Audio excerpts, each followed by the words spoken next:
Saxon's Trig, lesson 76, is about functions of a negative x, functions of the other angle, trigonometric identities the first time we talked about them, and then rules of the game, which is tying with the trigonometric identities. So I went ahead and drew a diagram here, two of them to be precise, from section A, functions of a negative x. And what I want you to see here is that when you plug in a number at 4, you get a spot up here. If you plug in -4, you get the same answer in the spot here, which means that you're mirror imaging over the y-axis. And when that occurs, like if you're folding here and they would be lining up, then you have what we call an even function. Just make note of it for now. We come back to examples of stating whether they're even or odd later. Okay, so just note that if you are mirror imaging over the y-axis, they're even. Now, in this diagram, when you plug in -4, so we're going to assume that this is the -4 spot. It looks like I'm trying to label the corner where it's ending, but I'm not. So if you plug in a -4, you end up with a dot down here in the negative answers. But if you plug in the 4, you get the same spot just in the positive section. So this is being written as when you plug in the -4, you get the same answer for the +4, but you negate that answer. So instead of being down here in the negatives, it's up here in the positives. And so when this happens, we call them odd functions. Again, we'll come back to applications to that later. And it's basically when you're flipping it over the x-axis. It's not a mirror image over the x-axis because that would obviously put the dot up here if you were mirror imaging over the x. But it's like you're going catty corner, which means that your mirror imaging is over 0's dot. So it's the same distance here as it is to here. It would be the same distance up to down as it is down to up there. Okay, so that's where it's saying I'm mirroring over 0. So you're kind of flipping it over the x-axis, but it's an odd function if the negative basically is pulling out. Now, why is that important? Okay, so we move this discussion over to the trig functions, sine, cosine, and tangent. So what we're basically saying is that if we did the sine of 150 degrees in quadrant 2, that would be 30 degrees shy of 180. And of course, you know that you could then label this one 1, negative radical 3, and 2. And that would be, so if you said I'm doing the sine of 30, then you're getting opposite over hypotenuse, so 1 over 2. Well, where else, in what other quadrant could I get the opposite of this? So we would be talking -1/2 for our answer. Well, that ends up being the sine of -150 degrees.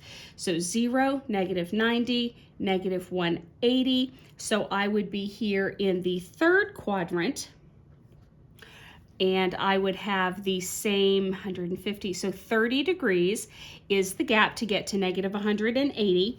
So again, this is still the negative radical 3. This is now -1, and this is 2. So when I do the opposite, it's -1 over 2. So what you see here is that we're flipping it over the x-axis. And so when I take the sine of a negative degree and I flip it, that is the same as stating that I get the negative version of the regular sine. Okay. Then if you picture this as your sine curve drawn out,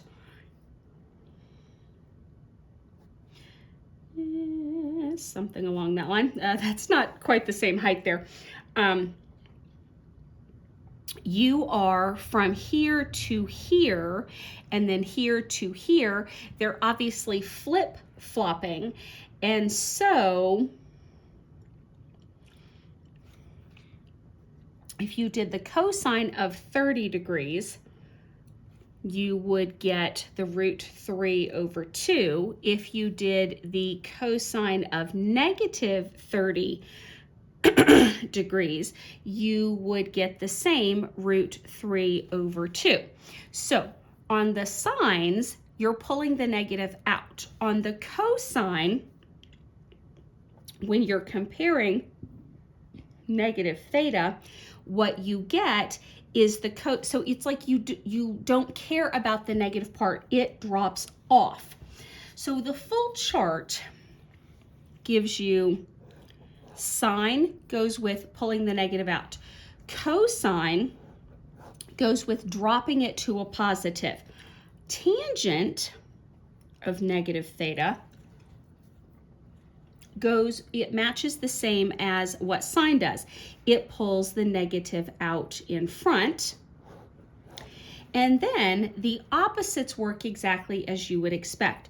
So the opposite of sine is cosecant, so it also moves to negative cosecant.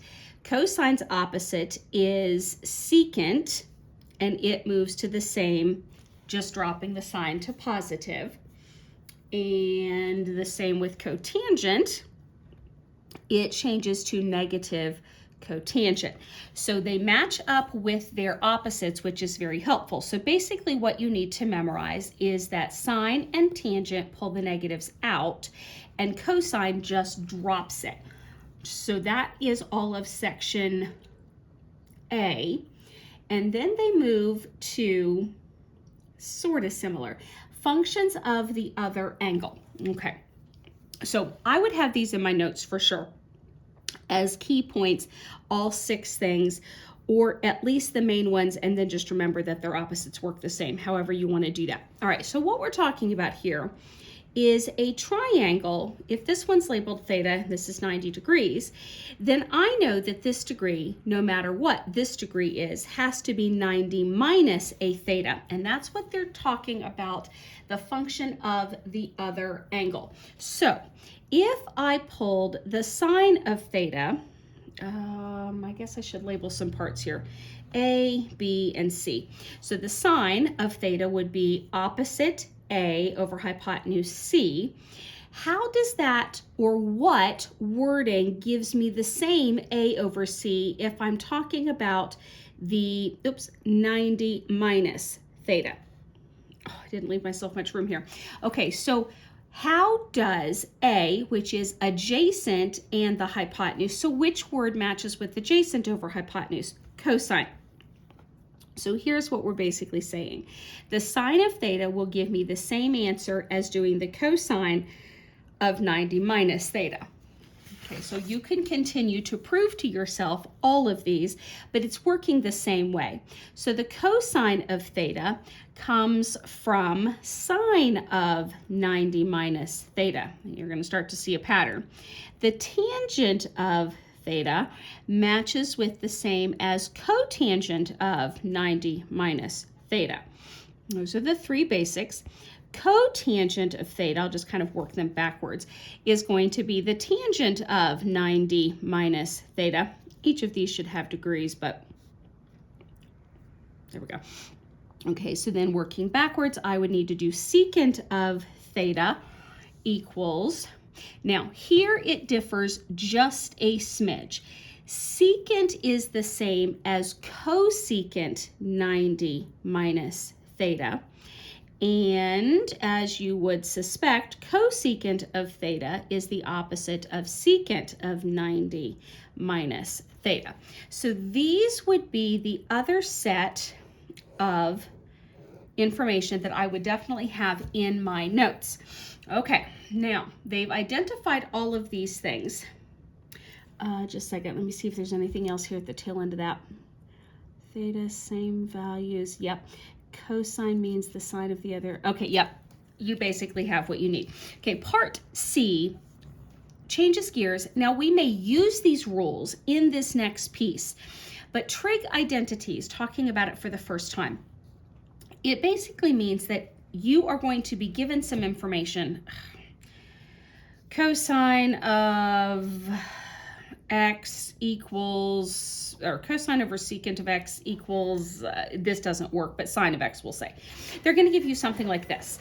And they're saying, take this first half, manipulate it, and prove that it equals whatever they give you for the second half. And that's what it means by trig identities. If I can take this and turn it into something else, then they mean the same thing.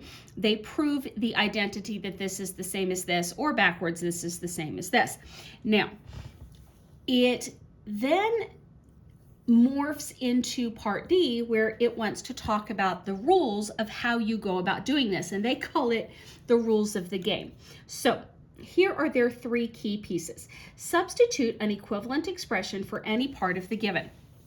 So for this, I would say there's nothing I can change cosine into. It's a basic one.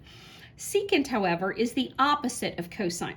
So I could change it to make it 1 over cosine, and that would be an acceptable substitution. Part 2 says, multiply the top and bottom of any expression or the top and bottom of a part of the expression by the same non-zero quantity. I can multiply something by its equivalent value or whatever equals it to 1 without changing the overall properties of the original equation. This all sounds wordy. I think it'll click together fairly well when we walk through the examples. And then the third step, they say, is to combine all of the terms that have equal denominators. You're basically going to follow your algebra rules to manipulate the problem. Okay, so also, you need to remember, I said that cosine is a basic one. Sine is also a basic word. Tangent gets substituted as sine over cosine, and you should have gotten that one along the line in an earlier lesson. But in case you have forgotten, tangent means sine over cosine. Secant or cosecant you can write as 1 over the cosine or the sine, so those are acceptable substitutions to do. Let's just walk through several of these, and I think it will begin to click and make sense. So as you see in example 1, it gives you cotangent over cosecant equals cosine. Now, technically each of these have an x beside them. Because I'm manipulating this is why I tend to drop the x's and I focus on the word part. It just is a faster way to do it. Technically, every single time I should have that x with it. But I'm going to keep defaulting to not using them just because it's been my habit. It's not a great habit, but it is a habit. So when I first see this cotangent over cosecant, I realize that I'm supposed to manipulate this and turn it into cosine. And once I've made it equal to cosine, I've finished with the problem.